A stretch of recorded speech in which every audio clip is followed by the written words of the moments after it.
Reshuffle G. Ramaphosa bides time. President Cyril Ramaphosa had the country on the edge of its seat on Thursday as his office announced cabinet changes. And then national deflation set in as it changed it into a reshuffle G, only many changes to fill vacancies.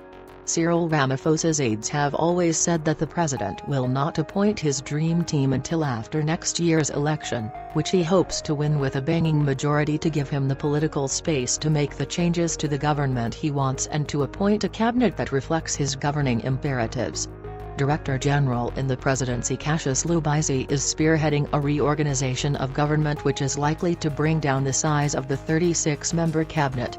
That will only happen after the national and provincial elections set for May. The present cabinet is a creature that reflects not only the bloat of former President Jacob Zuma's era, but as a compromise. This is because Ramaphosa governs with a fragile majority. He is still completing Zuma's term after the former president was recalled by the governing ANC, and he only won the position of ANC president by a Reid-Slim victory of 179 votes. In this intervening period, his style of preference is to govern with a big tent, and it means ensuring that the faction which lost at the party's conference in Nasraq last December remains well represented in the cabinet. The best news is that the vibrant young minister Stella Ndabeni-Abrahams is now Minister of Communications. Ramaphosa has collapsed the Communications Department and Posts and Telecommunications into one. They had been separated as part of former President Jacob Zuma's patronage state in order to expand the size of his cabinet and also to extract different rents through each department. In a rapidly converging digital space, it makes no sense to separate communications from telecommunications. Ndabeni-Abrahams was previously Deputy Minister of Communications to previous incumbent Faith Muthenbi.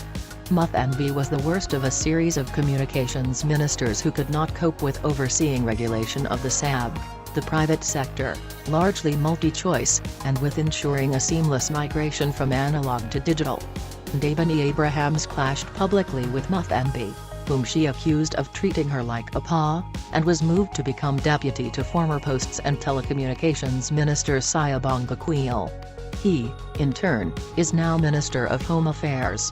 Ndabeni-Abrahams is interested in communications and impressed industry stakeholders when she was the deputy. In addition, she is young, signaling that Ramaphosa will bring in a new generation to lead. In Rwanda, Ghana and Zimbabwe, newly inaugurated cabinets have featured large numbers of young people. Ndabeni-Abrahams will now be responsible for a number of areas that Ramaphosa has signaled as priorities. These include spectrum auction and allocation to bring down data costs, digital migration, readying the country for a fourth industrial revolution and working with Post Office CEO Mark Barnes to ensure that the state-owned postal and banking service can efficiently carry the grants payment system. In Nomvula Mokonyane, Ramaphosa appears to be rewarding loyalty. Both were firmly in Zuma's camp, but swapped loyalties quickly and convincingly, say aides. Mokonyane is a winner on the stumps and a good campaigner for the ANC, but she left such a mess at the big budget water and sanitation department that the move to the Department of Environmental Affairs, where she has replaced the popular Edna Molewa, who died recently, probably has more to do with its relatively low-risk rental extraction possibilities than her knowledge of rhino conservation or climate change policy. The only other possible reason for appointing Cwele to Home Affairs is his experience as State Security Minister. Home Affairs is regarded as a strategy and security portfolio. The biggest question asked after the mini-reshuffle is why the president did not use the opportunity to deck Minister of Women Bathabald Limani, who was so bad at her previous job as Social Development Minister that the courts found her guilty of perjury. There is no answer other than that Ramaphosa may be channeling his inner Machiavelli by ensuring that he keeps his friends close and his enemies even closer.